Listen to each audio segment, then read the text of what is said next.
अगस्त के महीने में एक बार फिर से सोने की कीमतों में जबरदस्त तेजी आई है। पूरी दुनिया के निवेशकों को सोने की कीमतों ने चौंका दिया है। सिर्फ एक ही महीने में गोल्ड 13% तक बढ़ चुका है।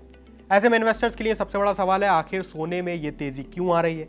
क्या इसके पीछे अमेरिका का रिकॉर्ड तोड़ $40 ट्रिलियन का कर्ज का संकट है, या फिर कुछ और बड़ी वजह है जिसकी वजह से सोने में लगातार रैली नजर आ रही है? और इन सब के बीच इन्वेस्टर का सबसे बड़ा सवाल, क्या 2026 के अंत तक सोना 2 लाख रुपए तक पहुंच जाएगा? सबसे पहले अभी के हाल के फिलहाल के कारण को जानते हैं। तो 27 से 29 अगस्त से होने वाली जैक्सन होल बैठक पर बुलियन बाजार के कारोबारियों की नजर जमी हुई है, क्योंकि इस बैठक में फेडरल चेयरमैन केविन वॉश अपना पहला मुख्य भाषण देने वाले हैं। इंटरेस्ट रेट्स को लेकर उनका रुख बेहद अहम रहने वाला है। इंटरेस्ट रेट्स पर वो क्या बोलते हैं, इससे गोल्ड प्राइसेस को काफी डिटरमाइन किया जा सकता है।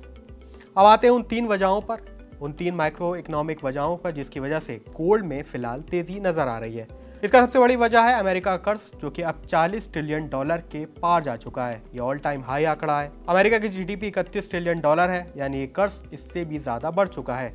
हर साल अमेरिकी सरकार सिर्फ कर्ज के इंटरेस्ट पर $1 ट्रिलियन से ज्यादा खर्च करती है। ये भारत की कुल जीडीपी का लगभग 25% है। कर्ज के इसकी प्रबंधन को लेकर लंबी अवधि में बॉन्ड बायबैक और बड़ी उधारी से डॉलर इंडेक्स पर लगातार दबाव बन रहा है, और इसी का सीधे सीधे तौर पर सोने से जुड़ाव भी होता है, क्योंकि सोने को सबसे सुरक्षित हैज माना जाता है। तो अगर डॉलर की साख पर कोई असर पड़ेगा तो उसका सीधा असर सोने पर पड़ेगा और सोने की कीमतें तेजी से बढ़ेंगी, क्योंकि अगर डॉलर अपनी वैल्यू खोता है तो निवेशकों का भरोसा सोने पर आएगा। इसके अलावा सेंट्रल बैंकों की रिकॉर्ड खरीदारी अभी भी जारी है। पिछले 2 वर्षों में दुनिया भर के केंद्रीय बैंकों ने अपने सोने की होल्डिंग्स को लगातार तेजी से बढ़ाया हुआ है। सबसे बड़ा नाम चाइना का है। चाइना के पास 2346 टन सोना है, रूस के पास भी 2282 टन, और भारत यानी आरबीआई के पास करीब 880 टन से ज्यादा सोना पहुंच चुका है। ये डी डॉलराइजेशन यानी डॉलर की स्थिति पर और उस पर भरोसा कम करने का सबसे बड़ा संकेत देता है, क्योंकि सेंट्रल बैंक अब ये मान रहे हैं कि डॉलर अपनी साख खो रहा है। इसी वजह से गोल्ड में ज्यादा पैसा टिकाया जा रहा है। अब एक और अहम कारण पर आते हैं, जो अमेरिका में अगले कुछ हफ्तों में बहुत हद तक सोने की कीमतों को तय करेगा। दरअसल ब्याज दरों में ढील और महंगाई का दबाव की वजह से यूएस में कई बड़े फैसले लिए जा सकते हैं। यूएस फेड रेट वर्तमान में 3.75 के इंटरेस्ट रेट पर स्थिर रख सकता है, और आगामी महीनों में संभावित ब्याज दर में कटौती की उम्मीदों से नॉन यील्डिंग एसेट यानी गोल्ड को सीधे तौर पर फायदा होने की उम्मीद जताई जा रही है। अगर इंटरेस्ट रेट नहीं बढ़ते हैं तो सीधा तौर पर यह पैसा गोल्ड में आएगा और गोल्ड की कीमतें एक बार फिर से बढ़ सकती हैं। इससे पहले भी साल की शुरुआत में ऐसा ही कुछ हुआ था। अब बात करते हैं सबसे अहम सवाल पर, अगर 2026 के अंत तक क्या गोल्ड 2 लाख तक पहुंच सकता है?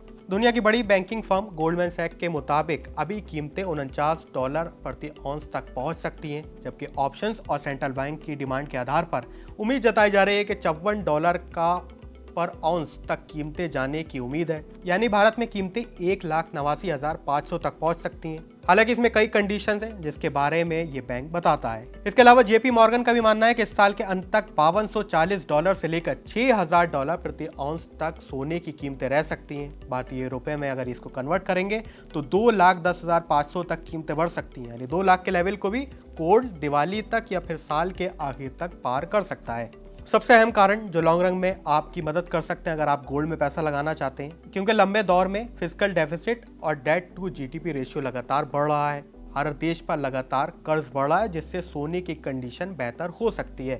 तो आमतौर पर निवेशकों को ये राय दी जाती है कि 10 से 15% तक गोल्ड एलोकेशन अपने पोर्टफोलियो में करें। बाकी शेयर मार्केट में आप निवेश कर सकते हैं, लेकिन गोल्ड को अभी फिलहाल कुछ हद तक लिमिटेड ही अपने आप में रखना, अपने पोर्टफोलियो में रखना बताया जाता है। तो हमें कमेंट सेक्शन में बताइए आपके पास कितना गोल्ड है। आप क्या उम्मीद कर रहे हैं कि 2 लाख के आंकड़े को पार कर सकता है, जो कि इससे पहले भी बताया गया था, लेकिन एक बार फिर से गोल्ड में 1,80,000 से नीचे के लेवल से 30-40% की गिरावट आई थी, और एक बार फिर से अब गोल्ड साल के आखिर से पहले बढ़ने लगा है। अब कीमतें कहां पर जाके टिकेंगी, ये देखना बेहद दिलचस्प रहने वाला है।